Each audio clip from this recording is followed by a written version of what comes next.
these on. Make sure we can hear each other. All right. This is episode 6. Your number 6. Great. Today's guest is my friend and coworker, Max. How's it going, everybody? Okay. First of all, this is my first time with like this. It's beautiful. This backdrop. It's beautiful. I was doing it against the garage over there. Right? And the windows up top were like too much glare. A little bit. Then you could kind of see the stuff off to the side, and Yeah. I don't think it looked as good, so I bought this and got this set up, so it looks a little bit cleaner. It's beautiful. And you can kind of see this a little bit better. And what I recently just did on the pod, because I don't know what I'm doing, I'm like learning as I'm going. Let's see, I have the first 3 uploaded. What's today's date, though? 16th, 15th? You want me to find out for you real quick? No, you don't have your phone? I don't have my phone on me. It's It's charging. something like that. Okay. I've got the first one's uploaded. It just came out. I've got 2 more completely uploaded, ready to go. They come out scheduled. So all I got to do is upload it, click schedule for like the date and the time. It does it automatically. Mm-hmm. I've got the 4th one going now upstairs. It's literally going right now. I'm going to do the 5th one as soon as that's done. But the first 3 I've just deleted because I don't know how to store them. Darn it. So if anything happens with YouTube or Spotify I'm not really that concerned with.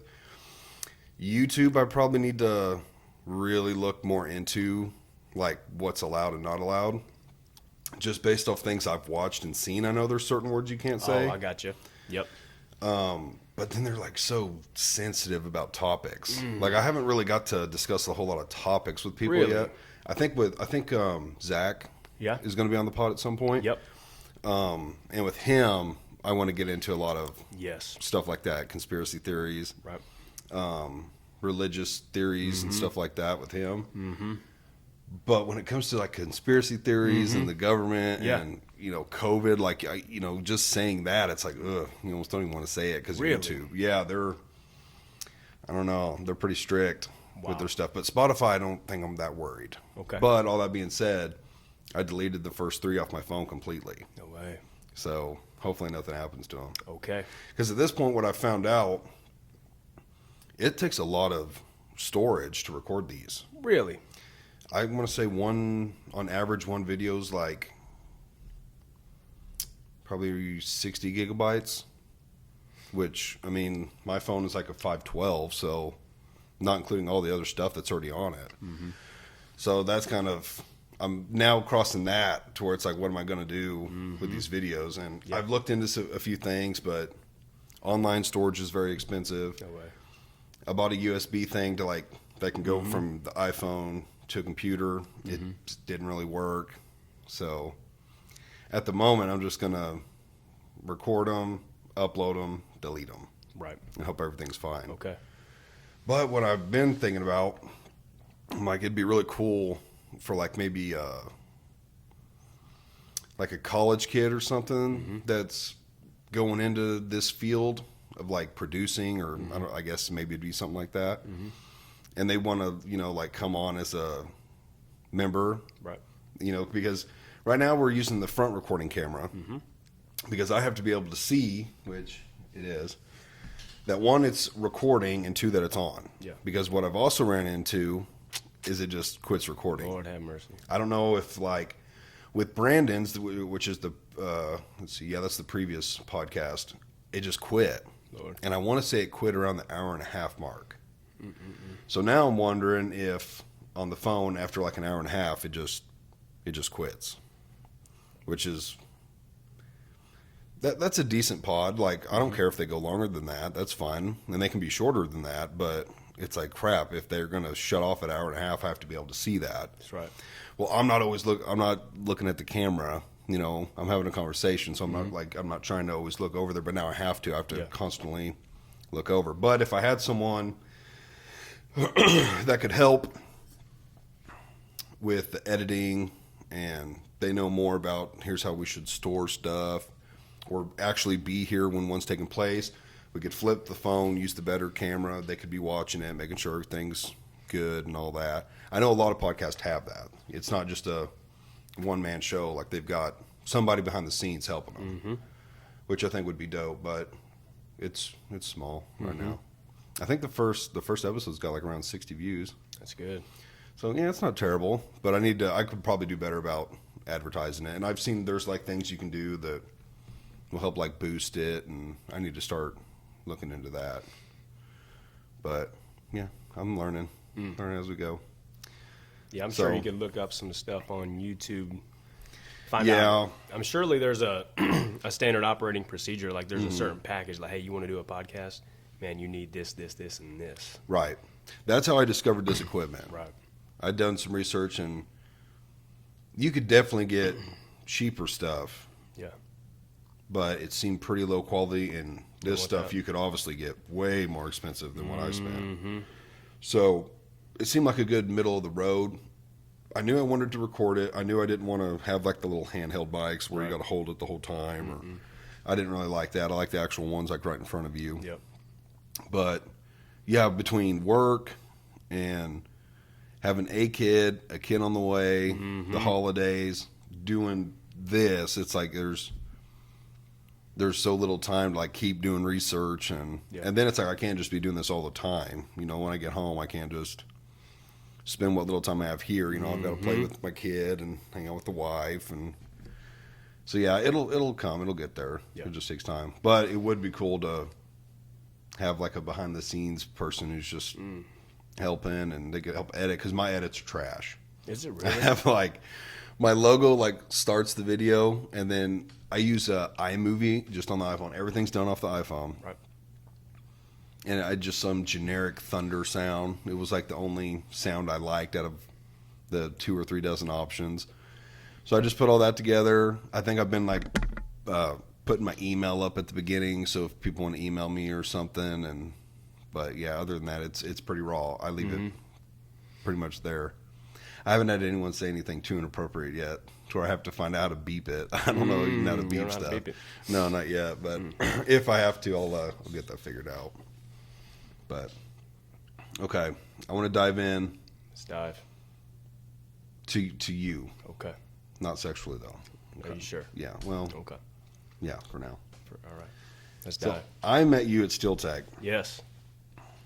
Very hardworking, godly man. Thank you. I want to know how we got to that point, because I don't know you really before this point. So I've heard stories, Right. and you can be as open or Yeah. or closed about it as you want. But Yeah. how did we get here? Like, Let's do it. Let's start diving. So 10 years ago, you would have been how old? I'd have been 21. 21. Might have been 11 years ago. I was 20. I don't see you as being 30 yet. But I'm 31. Okay. 11 years ago, I was in Virginia. I had lots of charges in Virginia. They were trying to give me some time. And I found out, Sam, that, hey, if you cross the Mississippi River, they're not going to take you back, man. So 11 years ago, I crossed the Mississippi River. It's a real thing? It's a real thing. If you leave the state and go west of the Mississippi, they'll just pretty much forget about it. Yep. Yeah, it might even be closer. It might just be, hey, you get out the state. But I heard people saying, like, hey, man, yeah, you go to West Virginia, they'll probably still get you. But, man, you cross the Mississippi and you're good. So I did. Came out here to Monette. I knew a guy out here. My second week out here, Sam, I got a distribution charge. Selling drugs. Felony. So you went from what you were doing out there to doing it here. Yep. Okay. It wasn't, man, the second week out here. Boom! SWAT team kicks in the door. They got the lasers. They got the red dots on us. They take me away. Take me to prison. So I go up to Boonville. It's called the Thunderdome. It's called the Thunderdome because it's supposed to be that's where stuff goes off. Right. That is not where stuff goes off, Sam. Let me tell you where stuff goes off at, okay? Prison here in Missouri was nothing, man. It was just basically a bunch of crackheads. It wasn't anything like I thought it was. Now, I'll tell you, back in Virginia, when I was 14, I caught 5 felonies and 7 misdemeanors. At 14? At 14. They took me out of the society. They sent me to juvenile prison. It's called Upstate. Went to Richmond. Richmond's a big boy city. It's one of the only cities in the United States where there's more black people than there are white people. You got Richmond, Detroit, places like that. I go to Richmond. I go there for 2 years. That's where stuff goes down, Sam. And now you're saying stuff goes down, Mm-hmm. but this is with boys. Well, yeah. Well, This isn't even men. well, let me tell you. This is like up to 18. Up to 18. And under. You know, I'm 14, 15. I'm upstate, what they call it, Bon Air Juvenile Correctional Center. I'm 14. You know, I'm maybe, 5'8", 130 pounds. Mm-hmm. Brother, the black dudes there, they're full grown, man. Mm-hmm. They look like NFL wide receivers, NFL running back, tatted up, they're jacked up. It's the real deal. Right. There's this guy, there's a big old black dude. He took me underneath his wing. His name's Khalif Bird. Khalif Bird. Khalif Bird, everybody. Remember that name. This guy's Shout out. 6'4", 250, jacked. I think he's from Newport News, Norfolk, the beach area. And then he's going up against this other guy. Man, I can't remember his name, but he looks a lot like this is the Raiders head coach now, Antonio Pierce. Maybe, I don't know. He's a big, light-skinned dude. He's probably 5'11", 6 foot, but he's like 260, 270. Mm-hmm. They're the two biggest dudes out there. And, bro, we're all playing ball. I'm balling on him out there. Khalif Bird, he loves balling with me because I'm hitting behind the back assists and all that. And the game stops and they face off, bro. Fist fight, bro. And I see it happening. And I'm like, dude, there is no way this is about to happen, man. It was just like watching Frazier versus Ali. I was starstruck. These dudes approached each other, and I'm like, I'm thinking, man, but Bird's got it. Mm-hmm. Ain't no way nobody messing with Bird. They start thumping, boom, boom, boom, boom. Bro, my boy Bird gets caught, staggers. I'm like, no way. Your homeboy. My homeboy, bro, and he gets back up. Boom, boom, boom, boom, boom, boom. It was amazing to see them boys go at it. It was crazy. Because at this point, they're like grown men. Grown boy. freaking men. Mm-hmm. That's in Virginia, in Richmond. But let's Yeah. go back to prison. I go to prison, upstate Boonville. Brother, just a bunch of crackheads. Mm-hmm. Okay? So it's just easy in there. Yeah, it's easy. And then I get out, and then guess what they tell me, Sam? They say, hey, Virginia's got a hold on you. Oh, like they're gonna Yep. ship you back to Virginia. Mm-hmm. They call them. Sure enough, guess what, Sam? They ship you back. No. Oh. No, you're good to go, man. They don't want to come get you. You're good to go. You're free to go.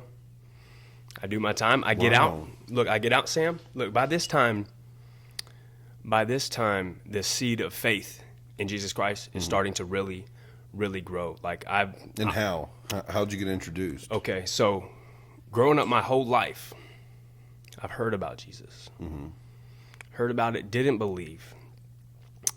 I didn't believe. Didn't go to church as a kid. I didn't go to church as a kid. I grew up with a single mom. We never went to church. We never did any of that. Heard about Jesus. I was always afraid to say anything bad about Jesus because there was something there, but in my heart, I did not believe. Mm-hmm. I always thought it was some kind of weird myth, that he's like some kind of idol, that it's not real. Mm-hmm. But I've always had that feeling, and then every time I would get into trouble, Sam, like the first night, I would be like, okay, Jesus, I believe. But it always went away. The seed, the seed that was sprouted, it was quenched. It was quenched by the devil, something. It went out. Mm-hmm. But this time, the seed was really starting to grow. And when I got out, I went straight to Mazzio's here in Monette. Okay. This is now only about 7 years ago, Sam. Mm-hmm. I get out. I go straight to Mazzio's. Guess who is the man there? Who? The leader of Mazzio's. The Kyle Ball. Really? Yes. He was the manager of He Mazzio's? is the big boy there. Okay. I'm interviewing there. I didn't know that. Yeah. I'm interviewing there. I'm like, hey, Kyle, just so you know, I'm also applying at Steel Tech. I know that their interview process takes a while. So if you let me work here, I'll only be here for like a month or so. And he was like, hey, that's fine. Come on. What made you also do Steel Tech? So as I'm in prison, I can't wait to go back to ASI. That's where I worked at. That's where I laid a lot of roots at. Mm-hmm. But Is that Zach, that place by Friendly? Mm-hmm. Okay, that's what I thought you told me. But Zach, while I was in prison, Zach got a job at Steel Tech, and I know Zach. How'd you know him? Because he seems like a completely different person. Yes. So, like I said, there's been several seeds that got sprouted. Mm-hmm. Well, when I first came to Missouri, when the SWAT team kicked in the door and took us in, I didn't go straight to prison. I got out on bail first. Mm-hmm. I got out on it was like a $50,000 bond. I had some guys come get me out. While I was out on probation and waiting for trial, a little seed sprouted, and I started going to church. Mm. And that's where I met Zach. Mm-hmm. And he seen where I was staying, and he seen how sketchy it was. He's like, "Hey, you should come stay with us." So that's where I met Zach. I stayed with Zach for a little bit before I end up messing up my probation, and that's when they sent me to prison. So I knew Zach. Me and him were cool. And then while I'm getting out of prison, Zach's like, "Hey, come stay with me again." And he was like, "Bro, don't go back to ASI. Come to Steel Tech." So when I got out, I was like, "Okay, I'm going to apply at Steel Tech." He said the interview process is going to take a while. And I was like, "Well, I'm going to try Mazio's just in case I don't go through." So that's where we're at now. Mm-hmm. So I'm at Mazio's. Okay, and I don't mean to interrupt you. No, I'm just trying to please do. I love paint the interrupting. picture. I and, love interruptions. Okay. Please interrupt. Okay. And well, to circle back, so I didn't realize you and Zach have a pretty good past then. Mm-hmm. There's some history there. Yep. Okay, that's pretty cool. Okay, so yeah, we're at I don't know what the hell that was. We're at Mazio's now. We're at Mazio's. And Kyle Ball's the manager. Kyle Ball's the manager. Mm-hmm. I'm working there. My wife at the time, or not at the time, that's where I met Yaki at. At Mazio's. At Mazio's. She's working at Mazio's. Okay. We start dating there. And sure enough, Steel Tech accepts my what is that called? Application? Mm-hmm. Yeah. So after about a month, I go to Steel Tech. Okay? And now while all this is happening, Sam, there's one thing that is lingering heavily in the back of my mind. Okay? Mm-hmm. Like I said, the seed of faith is starting to sprout. The moment that they told me, "Hey, you're good to go, Virginia doesn't want you, you're good," I used that as an excuse to say, "Okay, I'm good." But the Holy Spirit the whole time was like, "Boy, you better go back to Virginia, clear all that stuff up before you do anything else." And I kept telling myself, you know what I kept telling myself? I said, "No, we're good. We're good. I don't have to. We're good. I don't have to deal with that. It's fine." Mm-hmm. Okay? This thing is echoing in the back of my mind every single day, and that's pretty much my whole fight every day is convincing myself that I don't need to go do that. So I get to Steel Tech. After about 2 months, I finally snap. I finally break. Mm-hmm. I said, "Dang it."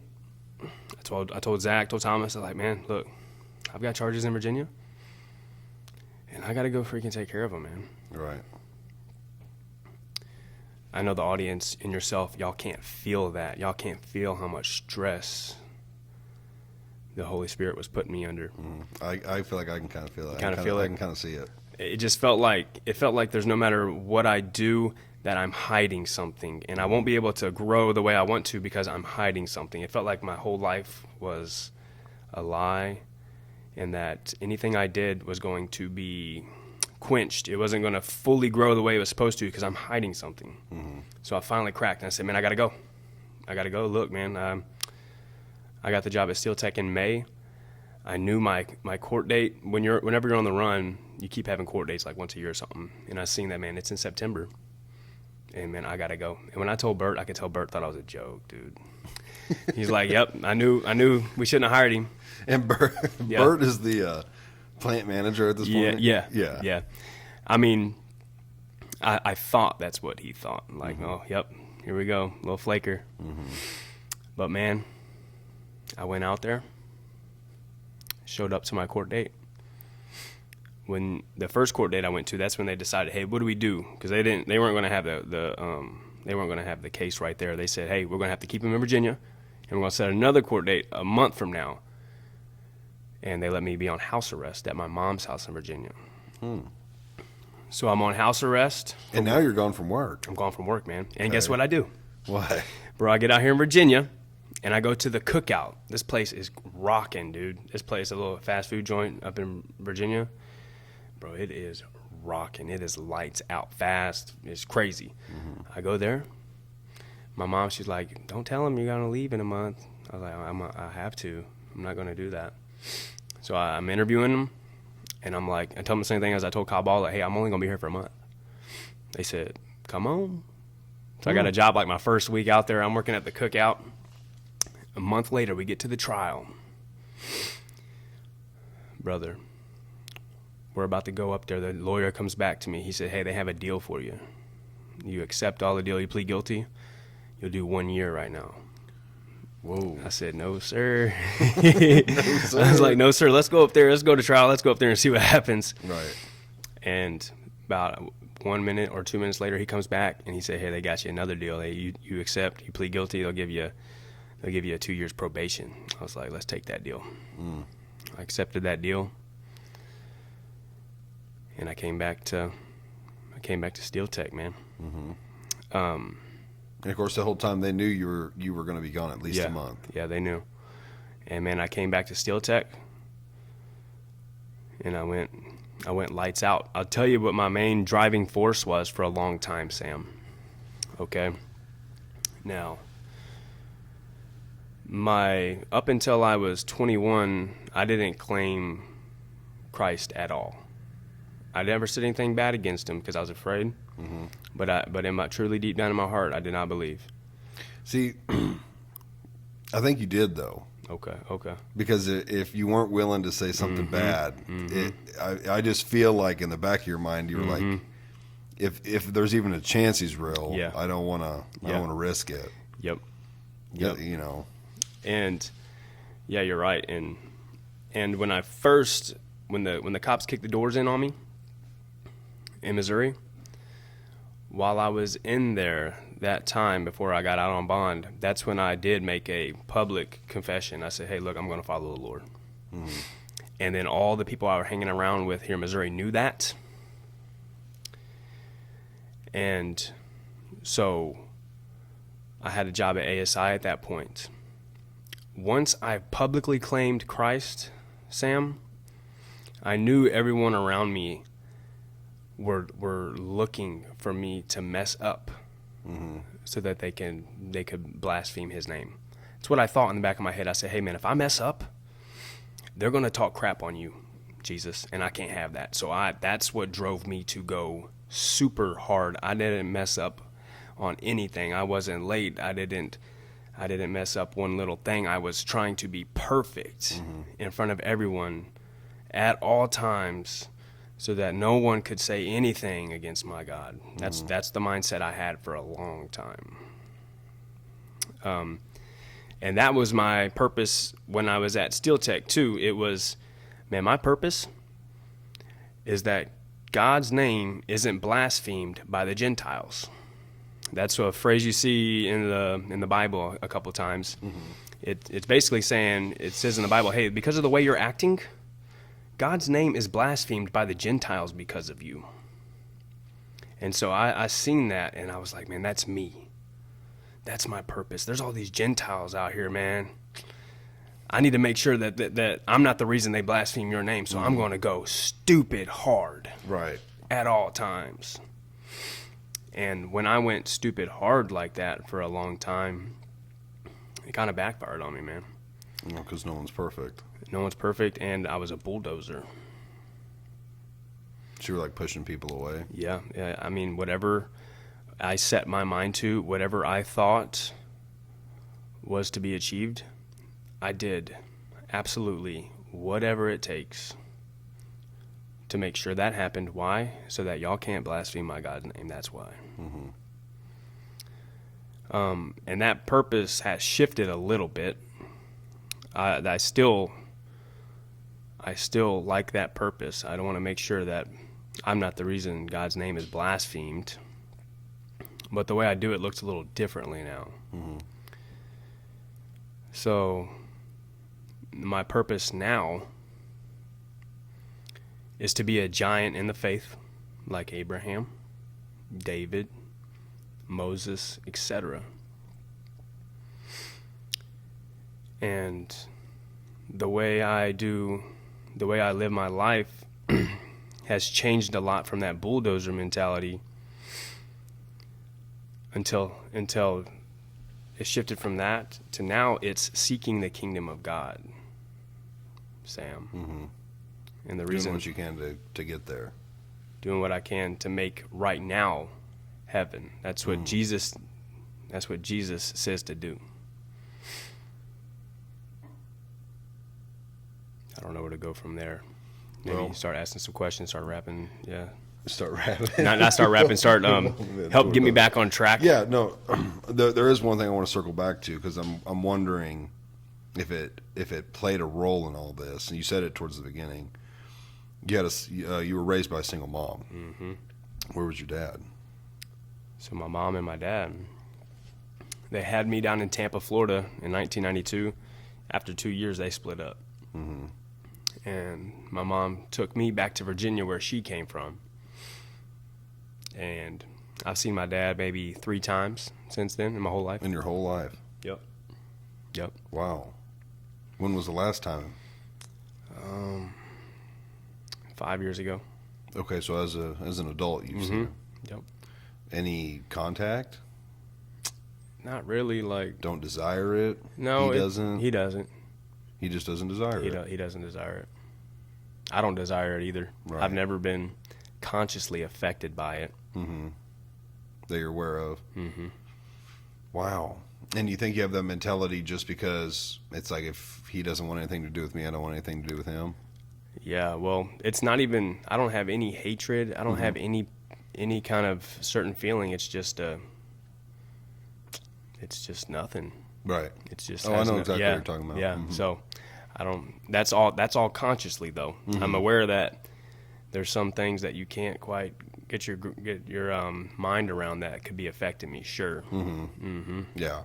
Because see, I grew up with 2 parents, and Right. very close with my dad, so that I have no idea what that would be like.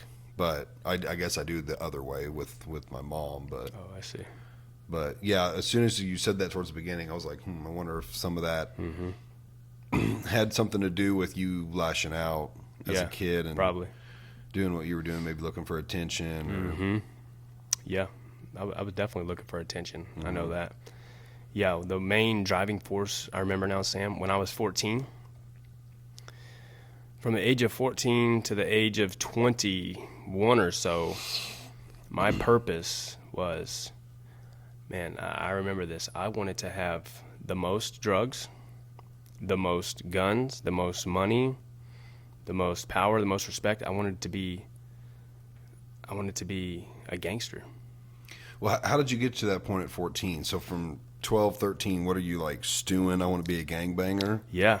Yep. Why? Yeah, I don't, man, because it's the one thing that seems so cool. Well, in West Virginia, you think no. Virginia, you think mountains and Right. hillbillies and moonshine. And yeah. Well, we're actually in Virginia, what did I say? West Virginia. Oh, okay. And I'm in a city. You know where James Madison's at? Have you heard of James Madison? Maybe heard They of were it. ranked this year in college football. Oh, okay. So we grew up in that city. It's kind of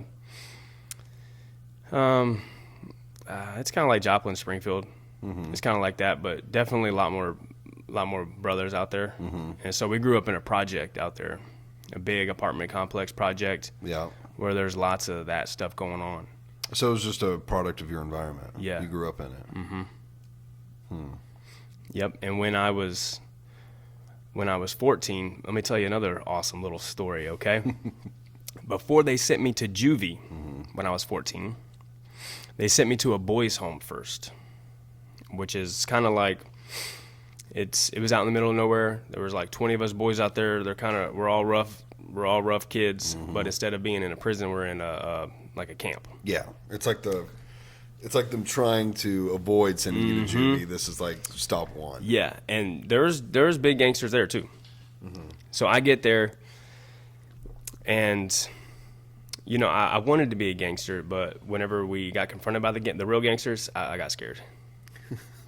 I got scared and I got bullied. You're a little kid at this point. I was a little kid. Literally, you're small in your stature. But this is where things changed. I went to my first home visit, Sam. In a boys' home, you get a home visit. So I went back to my mom for about a weekend or so. As soon as I get there, I meet back up with a couple buddies that I used to run around with. Terrence Rycroft, shout out, and Nas Gordon, two brothers. When I get back, they're like, bro, we're Crips now. Oh, gosh. Yep, Kelly Park Crips. It's one of the It's a Crip gang set in Harrisonburg. That was really cool growing up. You're like, man, we're KPC now. We're Crips, bro. Let's get you in. So I was like, let's do it. So the way they jumped me in is first they burned 3 dots on my arm. Oh, I've never heard of this. Got burned 3 dots on my arm, like in the shape of a triangle. Still got it? Well, I covered it up. Oh, okay. I covered it up, and then they jumped me in. Yeah. And now, then for real quick, for people that might not know what that means, in my definition, jumping in means you have, I don't know, minimum 3 or 4 dudes that are about to whoop your ass. Yep, but it was only 2. Oh, really? Only 2? Yep. See, the ones I've always heard of, it's like one dude versus like anywhere from 4 or 5 to 12. I mean, it's like unrealistic odds. Right. No, it was just them 2. They jumped me in. Oh, okay. I'd feel a little more comfortable about Yeah. that. And then they give me all the knowledge. This is not what you know about gangs. They're like little riddles you got to remember. You got to remember, just in case you get G checked by an upper rank. You got to know the knowledge. Prepared. You got to know the knowledge. Okay. So they give me all the knowledge that I need in case I get G checked by a real Crip. That I know the knowledge. And so once that happened, Sam, like I made a decision, almost like following Christ. I made a decision right there. Is hey, dude, I'm not getting bullied no more. So I go back to the boys' home. And I start standing up to the blood. There's bloods there. There's bloods there. The boys are bloods. Right. The enemies. Yep. And bro, I was knocking dudes out left and right. I was knocking dude. I had a thing. This is what it is. This is my system. We start talking. We get face to face. You know, do the face to face thing. We start talking, and bro, I had a mean uppercut from that position. I did that to several of the bloods. We start talking, boom. Blast them. So you wouldn't let the fight start. You would just hit them right blast up the bat. them, dude. I did this to 3 bloods, big bloods, and and it was like, oh, now that you're back from your home visit, you're a gangster now. I was like, hey, guess what? Yeah, I wasn't a gangster before, but now I'm back, and you said it yourself. Now I'm a gangster. And bro, I got all the respect that I ever wanted from knocking these bloods out. All the bloods were cool with me. They gave me all their tobacco. It was really. I thought you guys were like complete enemies. We were, but I earned that much respect from them that it was like, hey, we're enemies, but you know, you're cool, kind of thing. I don't think that's how it works out No, on the West Coast. we were kids, bro. Right. We were kids, but yeah. Wow. And then the third blood that I blessed, they're all big black boys. After I'm doing this, everyone is like in awe of me. It was what I was looking for as a kid. Like I was the gangster. I was the dude. And the third one, I did the same thing. He just showed up. Everyone's like, dude, the blood's here. I was like, it's all right, man. It's cool. And then sure enough, he's like, we started sitting there. He's like, hey, are you a crab? Which is what you don't call a Crip. He said, hey, are you a crab? And then we stood up, and I was like, you a slob, boy? That's what you don't call blood, slob. We started doing the talking, spinning. Boom! I bust him. I bust him hard. I bust his braces out. That's when they kicked me out and sent me upstate. I was just about to ask that. 2 things. One, before I ask the question, I now realize where you get your language from and how you carry yourself and speak.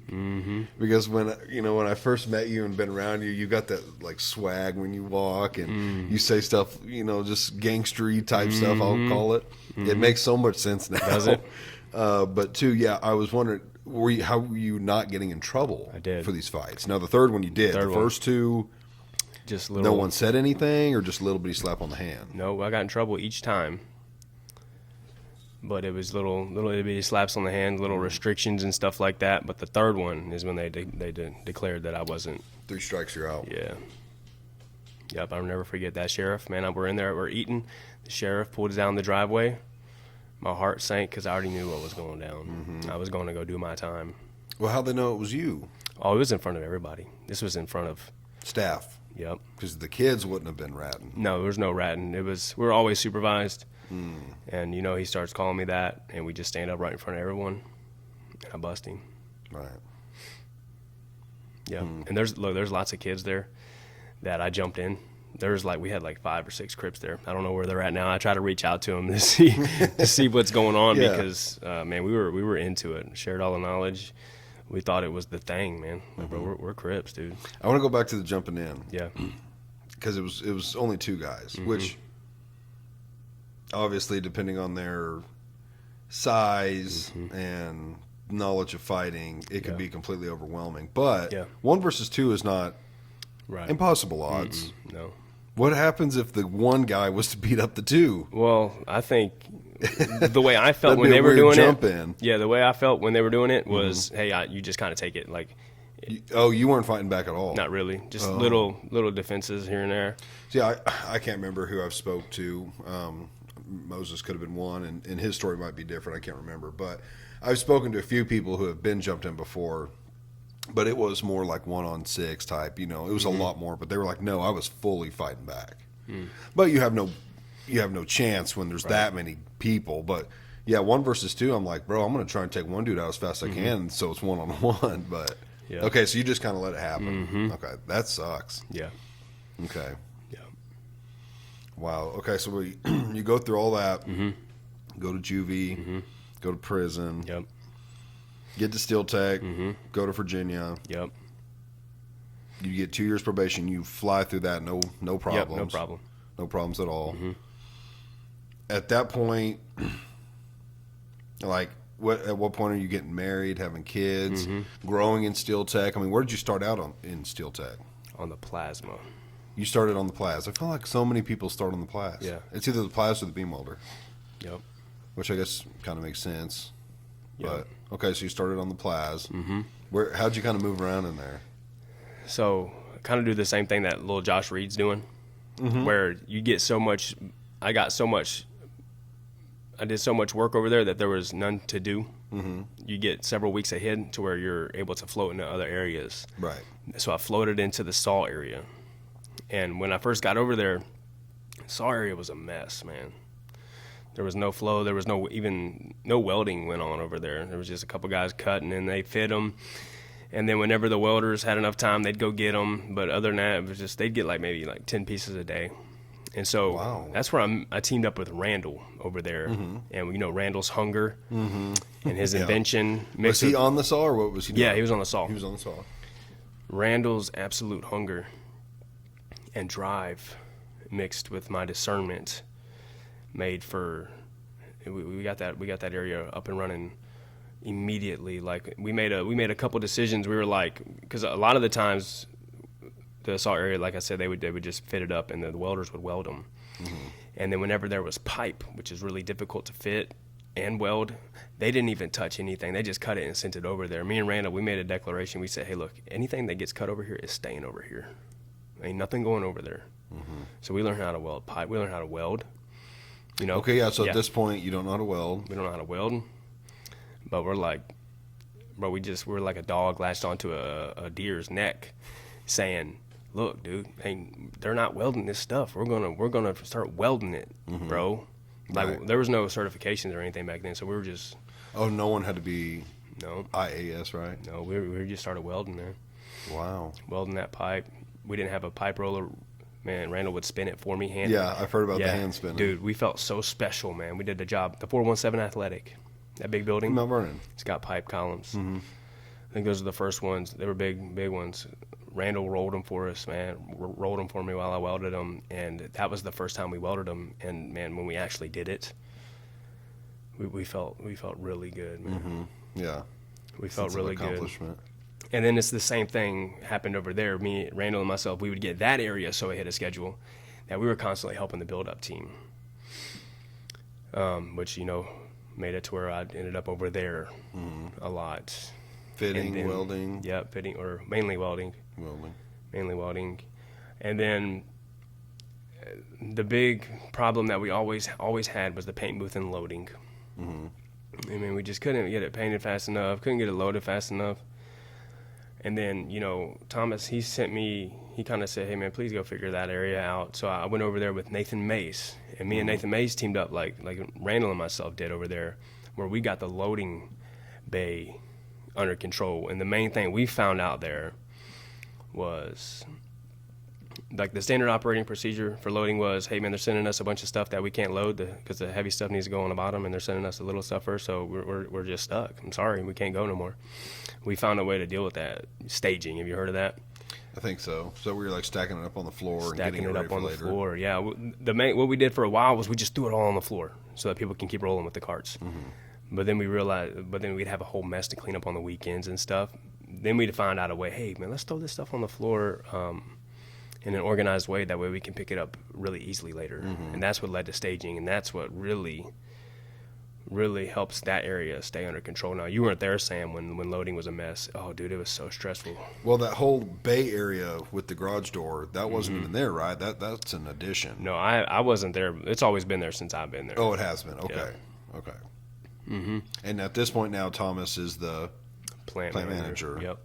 But you were there when Bert was. I was So there you when saw Bert that. was. Yep. Okay. Okay. So you went from Plaz to hot roll to build-ups to loading or paint and loading. Okay. Yep. The one area, and I ran the Franklin a lot too. I know how to run the Franklin really well. Oh, okay. I didn't know that. The one area I don't really know how to really specialize in is that beam motor. I don't know why. I think it's because that area is such a mess.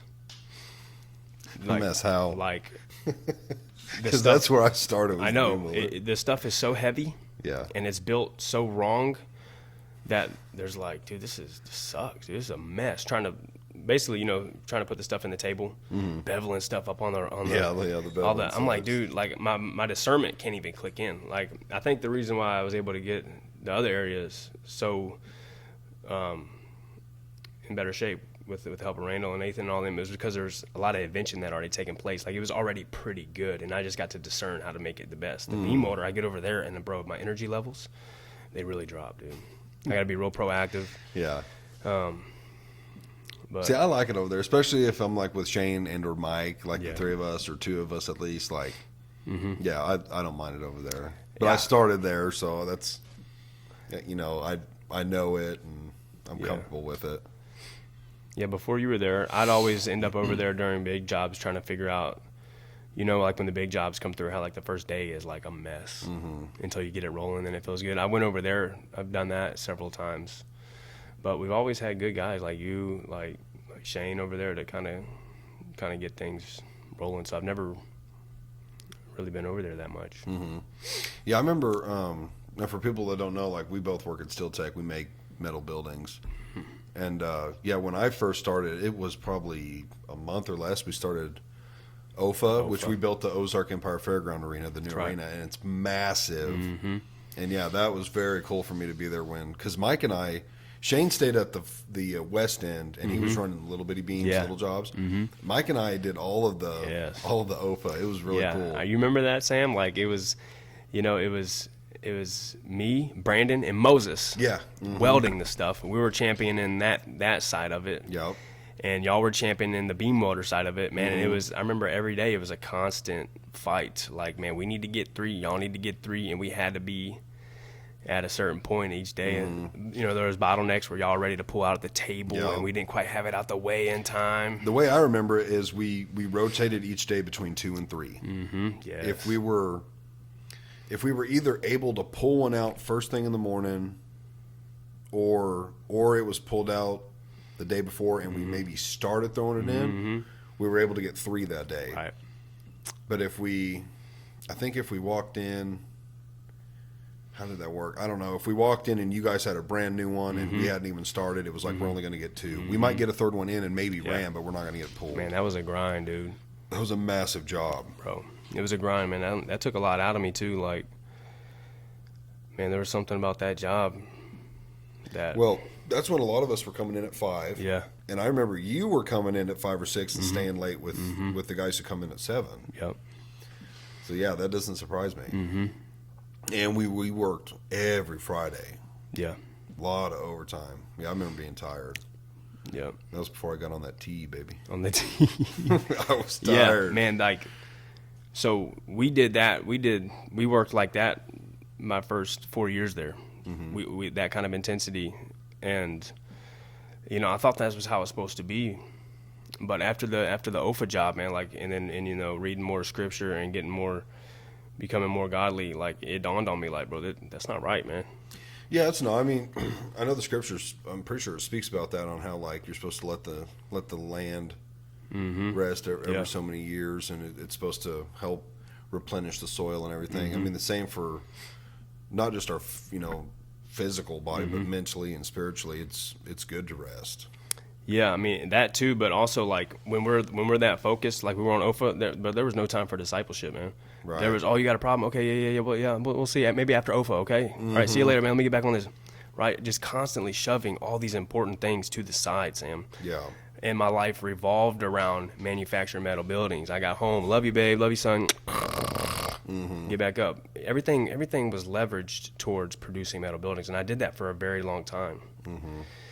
And I thought that's the way you're supposed to do it, until I started reading more of the scriptures and becoming more godly. And then the main things, man, you watch Jesus. I remember when we went through the Bible as a church this year, and I was anticipating Jesus so bad. I was like, man, I cannot wait to see what he did. And you know what he did, Sam? He didn't even work, dude. He was a carpenter. This dude, yes. This dude. What are you talking about? Well, I don't really see much scripture on that, but I'm sure I've heard. Does it talk about that? Well, I'm sure he used to be a carpenter, but like when he set out to do the real work, Right. Yeah.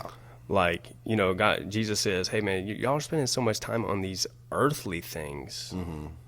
How much time are you spending on spiritual work?" We're pushing all the spiritual work to the side for earthly things. And so when Jesus really set out on the real mission, on his spiritual work, man, this is what I seen from Jesus. This is what I try to implement in my life. You know what his main tools was, why he was able to do it very successfully? Rule number 1, he didn't owe anybody any money. Right. No debt. Bro, if I'm $1 million in debt, and I need to pay it off because that's godly, I don't have any margin, Sam. I need to get my tail up at 5 in the morning and work my tail off till 7 at night. There's no margin, buddy. So that he did that there. He didn't owe anybody any money. But you know what that comes with? Not owing anybody any money? What? It means you don't have anything. So, Yeah. you know, It's foxes tough. have holes to sleep in, but the Son of God had nowhere to lay his head. That's what he said. Yeah, you want to follow me? Guess what? Like, look, that fox over there, he's got somewhere to sleep. You see that bird? You see that nest? Guess what? I don't even have one. You know? Yeah. So, and then another thing I seen when Jesus was when he was doing his thing, whenever he got approached by somebody, he never went, yeah, hold on. I'll get you back in a minute. You know why he was able to take advantage of everything that came at him? Because he had the time. He had the time, man. Well, I feel like it's just a reality that it can be possible. And I want to talk about this because you mentioned it to me at work about what you felt called to do. But Yes. for most people, it's just not. It's not possible. I know. You got to have somewhere to sleep. You got to have a vehicle to get to work. Most of those things you can't. 99% of the people can't afford to just buy them, or they choose not to. Yep. So yeah, it's in today's world, it's very hard to do that. It's not impossible, but it's hard. Yeah. So let's start talking about spiritual work for a second, Sam, if you don't mind. I got done reading that. I like to pull it out. I got my phone, but it was, man, I was reading the scriptures in the New Testament saying, man, y'all work so hard for these earthly things, but you're not doing any spiritual work. I was like, what is that? I was like, what the heck is spiritual work, man? And it dawned on me as I was meditating on it. Okay, this was on Thanksgiving. Okay, Sam. This year? This year, Okay. I go down to Purdy to Zach's mother-in-law. She hosts an event down there where she helps feed people. And I like to go down there a little early and help out a little bit and then eat. But I'm sitting there by myself, and I'm just. You ever get in that mood like where you just kind of don't want anybody to talk to you? You kind of just want to chill, and there's all these things going on. And you're like, I don't feel like doing that. The Lord was like, bro, that's the work. That's the hard work right there. That's it. You work so hard to make all these buildings, and you work so hard for this, that, money, but look at this real work that's happening right now, and guess what you're doing? You're lazy, bro. You're scared. get up, man. And I was like, oh my God. I was like, that's it. Like, there was some, as I was waiting, I knew some people were going to come hang out with me. Some people that I knew were going to come. I was like, dang it, man, they smoke. They're going to stink and all this stuff. Right? Cigarettes? Yeah. Okay. Yeah. Right. And then the Lord was like, bro, that's the work. Dealing with that with a dang smile on your face and trying to spread some seed, that's the spiritual work, dude. I was like, dang. Yep. And so they got there and sat beside me. And I normally would have been like, hey, how's it going, man? Y'all good? Okay. You like the food? All right, yeah. But you know what I did? Because that would have been lazy. You know what I said? I was like, man, you need some water? You need to get some water. Have a seat. I'll be right back. That's the work right there. That's the work that I want to do, and I want to have the time to do that and not rush through any of that stuff. Well, are you still, from what I'd gathered, you kind of said you felt like your calling was to be almost like a missionary. Well, so I'm meeting up with my pastor sometime. Poor guy, he's too busy too, and he knows it. I'm trying to meet with a priest for the podcast, and he's super busy right now too. And then we all get the same conviction when we say that. Like, we're not doing something ain't right. He's like, hey, I'm too busy to meet with you to help you out with this thing. Right. Guess what? It's because I messed up. It means I'm not doing something right. Okay? Because now, as I'm reading the New Testament, Sam, I'm feeling these convictions. Like, man, I need to spend more time with my family. Man, I'm a worship leader at church. You know how much time I put into leading worship? You personally? Yeah, not enough, man. Oh, really? Like, we I practice. thought you said you do every Sunday. I do, but no prep work. Oh, well, do you guys need to? Yeah. Yeah, because, man, do you ever go up to on a stage and not prepared? No, I hate going up on stages. Yeah, but it's when you're not prepared, it's awful, dude. Right. It's terrible. Like, man, I know I need to spend more time with my family. Yeah. I know I need to spend more time preparing for worship. I know, look, I got this guy named Tom. Bro, he's down the street, he's in a wheelchair. I blowed his leaves out, but he's like, man, I got this drywall and stuff too. And I'm like, I know I need to go help that guy with his drywall. There's some widows I know of, man, and they're asking for help, and I get to them like maybe once a month for an hour or two. I know I need to be with them ladies for 10, 20 hours. So. Yeah. And how I know that is, like I said, we're reading the New Testament, and this is the thing that's convicted me. It's been convicting me for a long time, and I'm about to speak to my pastor about it.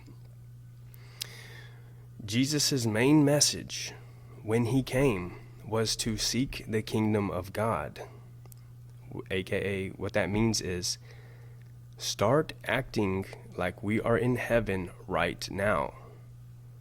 So that's everything from, hey, there's something wrong with your car and you're about to sell it for $5,000. Bro, do not do that. You need to tell the people that you're selling that to that there's a problem with it. Being honest. Being honest. The kingdom of God, is that manufacturing for 12 hours a day and then seeing my son for 1 hour? Bro, that does not sound like the kingdom of God to me. There's something needs to change a little there too. Yes, we got to work. We've sinned. The soil doesn't produce the way we want to. But I don't need to work that much. But the kingdom of God is also taking care of widows and orphans. Yeah. And so I know I need to do that. And you know what Jesus said? What? And you know why I won't do it, Sam? Why you won't do that stuff? Yep. You know why? No. Because I'm worried. Worried about what? Where I'm going to lay my head, what kind of car I'm going to have, what kind of house my family's going to sleep in, what kind of clothes my wife's going to have. Yeah. Right? Oh, yeah. It's an incredibly risky and, dare I use the word, insane lifestyle. I mean, you're basically just like, yeah, I'm good with having nothing, and I'm just going to go. Yeah. And that's just not the norm. That's not the norm. So. And I'm scared of it, but thank God Jesus says it so clearly. Let me tell you, I already know. I can tell you by heart. This is what he says, Sam. He says, why are you so worried about what you're going to eat? Look at the birds. Look how much food they have. And guess what? They don't even work for it. And why are you worried about what you're going to wear? Look at those flowers. Look how beautiful they are. And guess what? They don't even work for it. They don't toil. They don't get all stressed out each day. Man, hey, let's meet up here at 5 and we'll work till noon. They don't do that. Right. Jesus says, seek first the kingdom of God, and then all these things will be given to you anyway. It's so clear. It is so clear, bro. Just seek the kingdom of God, and then you're going to have your food. Mm-hmm.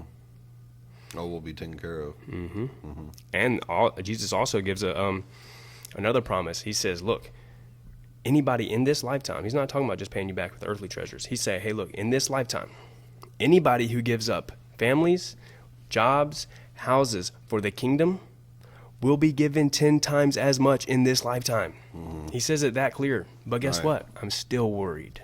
Yeah. Yeah, because we're just humans. We're still in our, we're a lot more vulnerable than we would be in heaven. Yeah. And all that would be provided. So it makes it extremely tough.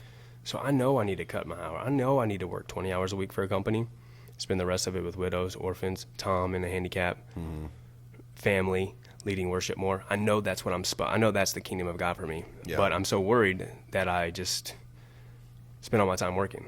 Mm-hmm. Yeah, I always had the attitude, and I think it was instilled by my dad a little bit, that work is not everything. Right. Work's important, and it's really good if you can enjoy what you're doing. Absolutely. I had really enjoyed my previous job, and then when I lost that job, I was so stressed out, and everyone was telling me, well, don't worry about it. God will find a way for it to work out. And I knew that was true. I was like, I know, but it's still stressful. Yeah, okay. I've got a baby, a new house, a job that I'd been at since I was 18, all I'd ever known. It's like, I know he'll take care of me, but I'm not him. I'm a human, so I'm a little stressed out. Right. But yes, he will provide. It might not be how you think it would be, or as soon as you think it would be, but he will. But yeah, as far as work, work's important, but like time with your family, doing stuff like you're talking about, like actual charitable work. Yeah. There's a lot of stuff that's more important than work. Yep. So yeah, I always grew up. My dad said it pretty harshly. It's like, if you can't make a living in 40 hours, you need to put a bullet in your head. That's what he always told me. Like that. So he's like, we work your 40, and that's it. That's pretty good. So I've always had that mentality. We worked a little overtime with the other. Well, every week we did, but yeah, for the most part, it's like you put your work in, leave work at work. I've always been like that. Now, I would answer the phone when people would call and still handle business, but it's not like I'm not coming home to do 2 or 3 hours more work. Right. I'm going to leave it at work, which I think is good. It's healthy. It also makes it where you don't get burnt out. That's right. You're ready to go back tomorrow. It's not like I got off work, went home, worked for 3 or 4 more hours, then went to bed, and I was like, oh, I just, now I got to do it all over again. Yep. So I think it's important. It's an important balance. But some people are fine with working some people love 60, 70, 80 hours a week. Yep. I'm like, bro, you're out of your mind. I'd be dead tired. Yep. But that's just me. I don't know. Brother. Yes, sir. First of all, how long have we been going? We're almost an hour. See how fast time flies? Yeah, that was good. I pretty much. What were we saying? I was gonna say I pretty much got it all out there. I think you did. It was good. I do want to know, how did you get to the spot you're at now? What do you mean? You floated it around. Yeah. How did you become the production manager? Well, just kind of really slowly. Like I said, really slowly, just kind of found my way into other areas, and then, they made it official maybe like 2 years ago, where I'm the production manager or the floor leader. So it was only like a year before I got there? Yeah. A little over? Mm-hmm. Okay. But at Steel Tech we don't have very many KRAs or. Remind me what the KRA is. Like a KRA is a KRA for a running back, it's the key results area. So for a running back, like it's your yards per carry. Hey, your KRA for your key results area for a running back is, man, you got to be over 4 yards per carry. You're under, and we need to work on that a little bit. You know what I mean? It's a nice yards per carry. So it's basically like, hey, at your job at the beam motor or at welding, hey, what's good? What's par? What is your job? And so with floor lead, I don't really have any things I have to do. You know, like I don't have I need to do this, this, and this. I have to just make up my own things what I'm supposed to do. Whatever you know? best serves the shop. Yeah, like getting the right people in the right spot. You know, stuff like that. Oh yeah, I mean I've seen you float around. Yeah. You know, when Nate was there, you know, and he'd miss or something, I saw you loading.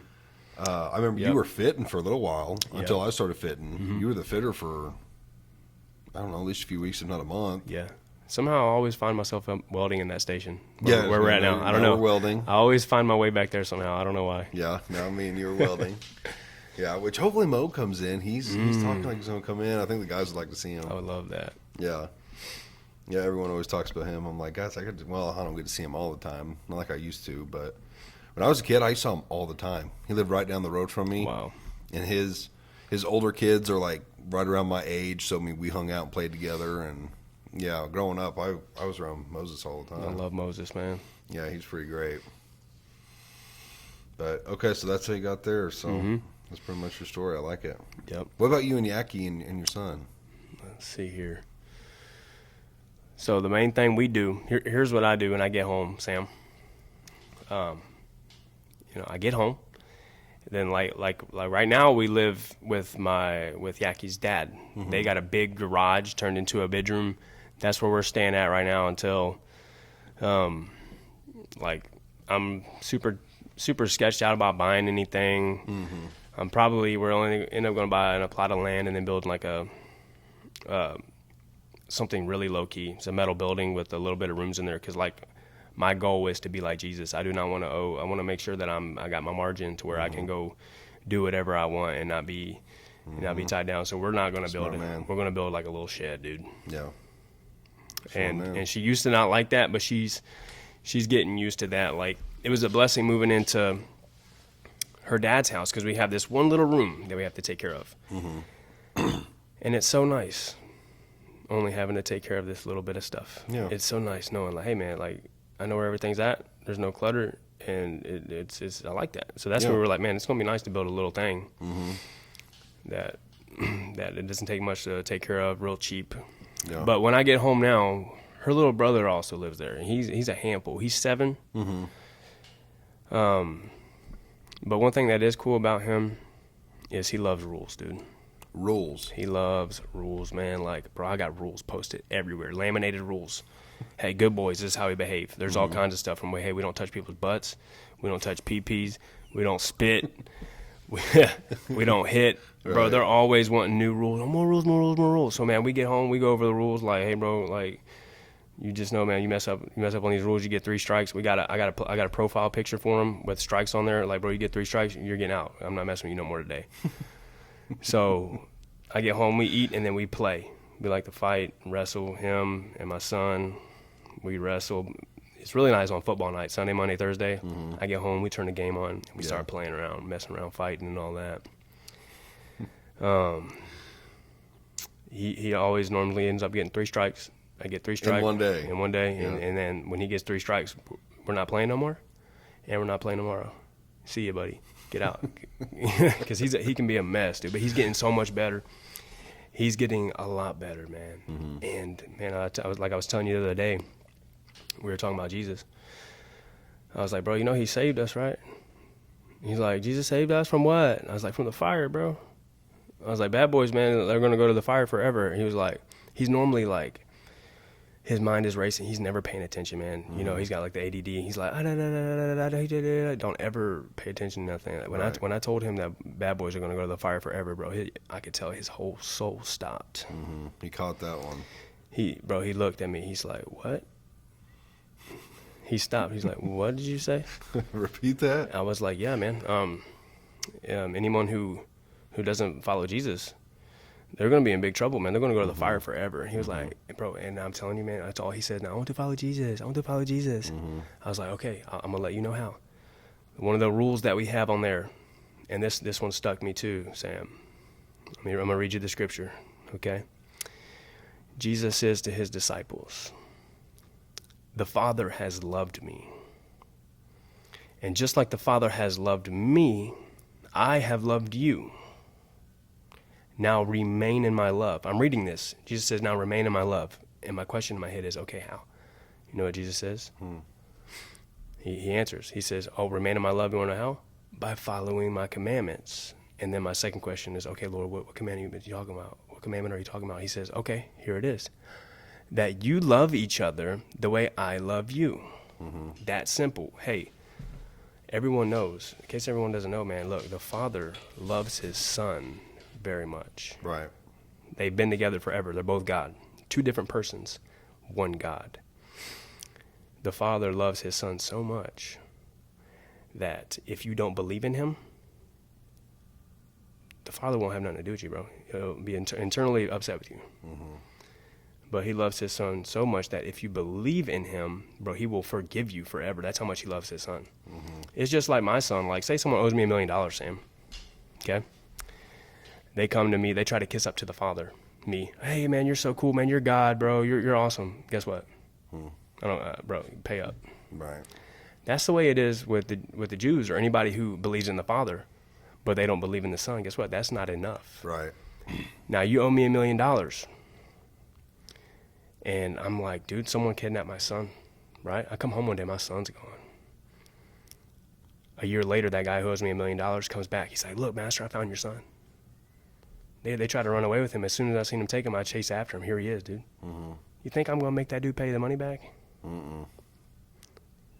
It's because he's treated hasn't rejected my son. Right. Same way it is with God. You kiss up to the Father, he don't care about that. The Father doesn't care about that. Yeah. The only thing that moves the Father is believing in his Son. Oh, you believe in my son? Oh, my son was hungry and you fed him? Oh, now you're forgiven. Do you think you have as much fear as you do respect and faith? Do you think one's more lopsided than the other? Yes, they're all lopsided. My faith is so small. My fear is so small. All of it's extremely small. Well, I mean, seriously. I mean, like on your scale in your mind, like, Okay. Do you have more respect? Do you have more fear? Is it just overall your faith? Well, I used to always have the fear and respect of the Father. Like, I always knew, hey, there's a higher power. Like I said, I wasn't going to say anything bad about Jesus, but I didn't believe he was his son. So I always feared and respected the Father. Right. Always have, always will. But the biggest thing that overweighs all that, all the time, Sam, is being, like, I'm always blown away, constantly blown away that God has a son. And that story I just told you is, bro, you treat the son well, you'll be forgiven. Yeah. That just always is on my mind. Like, Do you think you can be forgiven for anything? Yes. Yeah. There's the unforgivable sin. Have you heard of that? Yes. What is it? Is it just simply Was it denouncing? Like saying Blaspheming the Holy Spirit. like saying he's not real. Well, the way that is it's the unforgivable sin. It's called blaspheming the Holy Spirit. What's going on there is Jesus is doing all kinds of miracles. He's even casting demons out. Right? He's giving full proof that he's God. Right. And the Pharisees, instead of believing, they say, hey, he's not driving out spirits because he's God. He's driving out spirits by the power of Satan. So Jesus says to them, anyone who speaks evil against me will be forgiven, but anyone who blasphemes the Holy Spirit will never be forgiven. What he's saying there, Sam, is, bro, I've done every single thing possible to show you that I'm God. And now in your head, you're going to say that that's not God, it's the devil. Guess what, bro? You'll never have faith. If I've showed you all this stuff and you don't believe, you never will. You won't be forgiven. So it's not like maybe someone who doesn't believe, but they've never really been shown. It's someone who's clearly been shown, and then they're still like, That's what it is. But it's already in their heart. They're already made up their mind. That's what it is. You can go ask Zach too. Zach will tell you the same thing. We go to the same church. We discussed that. That's the conclusion that we all came up to. It'd be just like saying, like on Maury, hey, you're not the father. Like, yes, or trying to say, like, say you're saying I'm not the father, right? And they could say, man, look at him. He looks just like you. If you don't believe, then that's fine. But when they pull out the 99.9999999 and you still reject it, guess Right. what? Unforgivable, dude. Right. Unforgivable. That Get makes out of sense. here. It's like that. Well, the reason I ask is just Revelations is my favorite. I've got Revelations 21:8 here, which I can't recite it off the top of my head. Beautiful. But it's basically about all the people that are going to hell Mm-hmm. and all the things that you do to get a one-way ticket to hell. Mm-hmm. And it's just always scared me. Mm-hmm. You know, I've got death written over here Mm-hmm. because it's something we all have in common. Yep. And I'm not so much scared of it, but my respect, my faith, the fear. Fear is a huge leader for me Mm-hmm. because I don't think a lot of people realize. I mean, we don't even realize what hell's going to be like, but we Right. we can like read about it and imagine, but we still just can't fathom how bad it's going to be. Right. And that's just somewhere, you know, you do Yeah. not want to go. That's right. It's almost a bigger driving motive to not go to hell than it is to go to heaven. You Yeah. know, it's just like right there. Right. But I'm trying to think where I was going to go with that.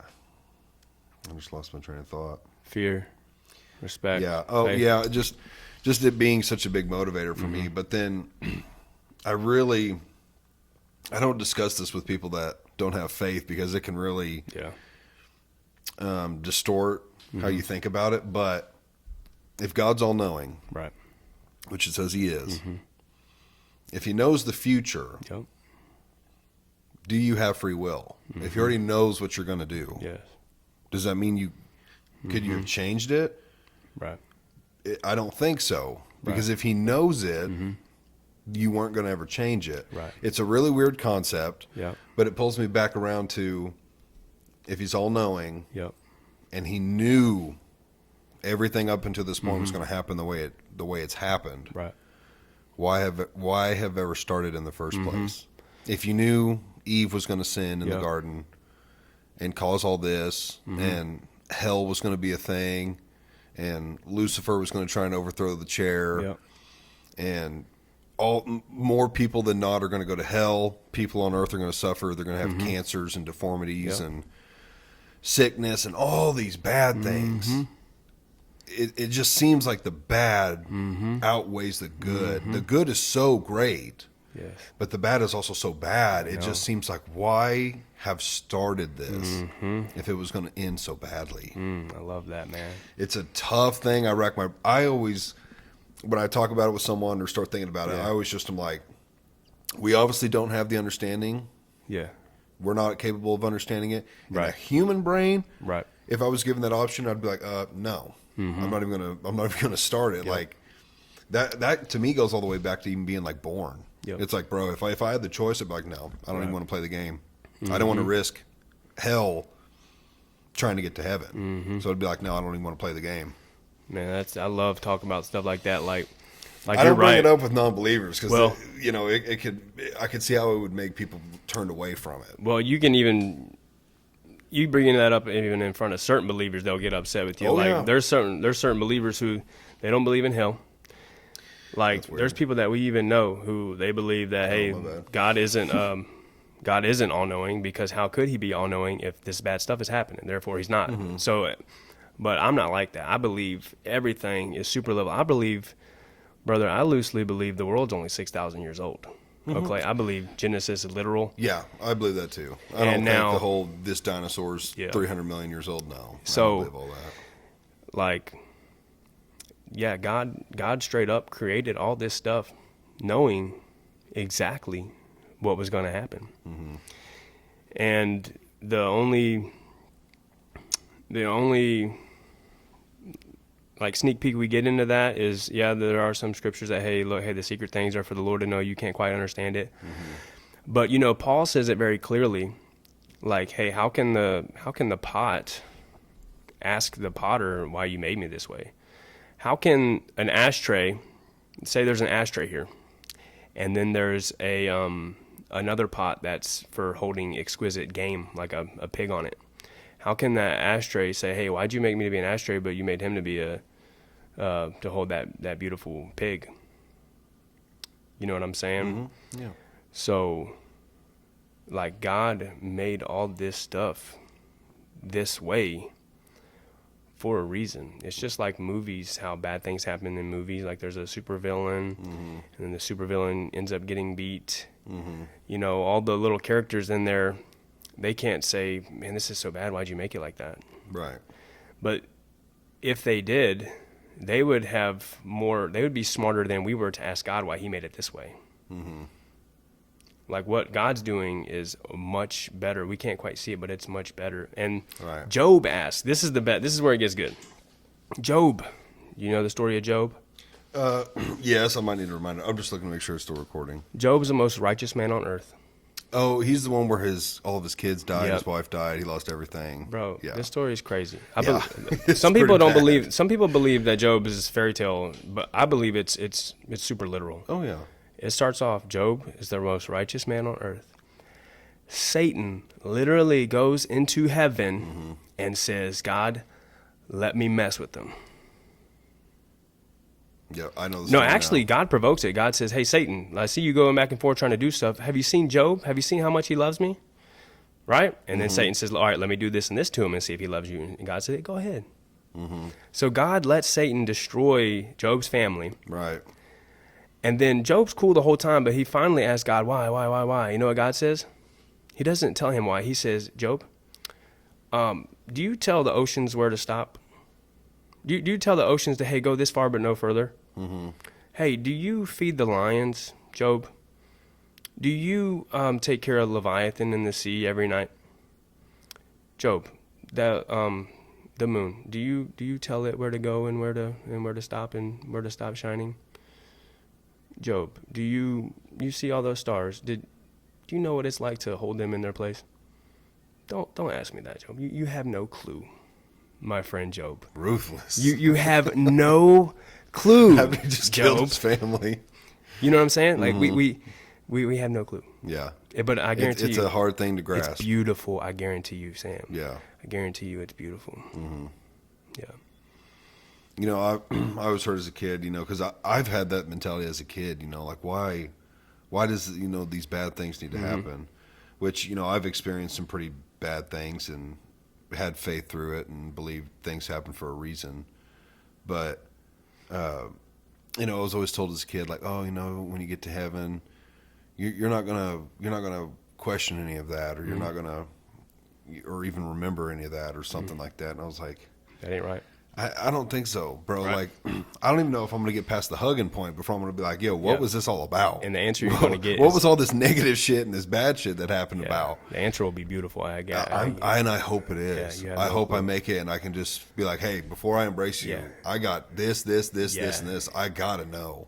What? Do you think he's Why? going to be like, there's a complication in the Bro, I No. hope I get an answer. Bro. I'd be a little frustrated if I don't. Bro, God isn't like going to your boss and you ask why, and they go, well, there's complications in the pipeline, and you know, certain. No, God ain't like that. God isn't like, well, you know, there's a miscommunication. No, God is not like that, Sam. God is going to give you the I exact think me and him answer. have got a long walk along a creek with some good conversation. It's going to be the beautiful. minute I get there. It's going to be beautiful. Just to know why. Just It's to going know to why. be beautiful, Sam. You have no clue. I can imagine it now. You have no clue. It'd be pretty great. You have no clue, my brother. Yeah, but terrible for the people that won't. Yes. Yep. That's right. It's a sad way to end it. Yeah. Well, I think that was a good Yeah. conversation.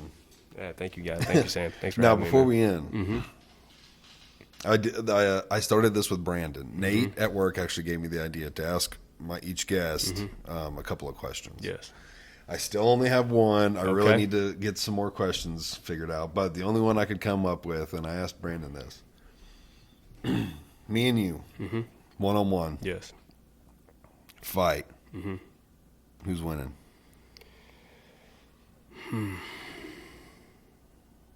I would say that you are gonna win. Okay. I told Brandon, I was like, I expect you to say you might win or it'd be really close with Brandon. What'd he say? He said the same thing. Yeah. He's like, I think it'd be a pretty good brawl. Yeah. I think you would get me, bro. Bro, I'm so hard-headed in this in this scenario. I would have to agree. I would smoke you probably. I know you would. Just the you know why? the size difference is so different. Yeah, because you believe it. Like you said, you want to fight. Bro, I've tried yes, fighting. I've tried fighting. I have really been thinking about it. It seems, I don't know, something about, bro. Ever since I've been taking testosterone, I'm getting violent. I'm Yeah. like, I want to beat someone's head in. Yeah, you're on that T2. Man. Yeah. Yeah, so It does sound fun. you're confident in it. You're optimistic about I it. am. I've always. Hell, I think I've only been in one fight. But I just remember, like, I have that mentality with anything. It's like I don't care. I don't care if the UFC heavyweight walked in right now and it was go time. Ready to go. I'm going to go into it with the mindset I'm going to win. Wow. Because You if need you to go do it. into anything with the mindset that you might lose or you're like, I'm probably going to lose, you already lost. Yep, that's you right. already lost. That's right. So I feel like if anyone ever asks you that question, Yeah. bro, if me and you fought, who do you think would win? If you're like, oh, dude, you'd probably win, you're probably going to lose. Yeah.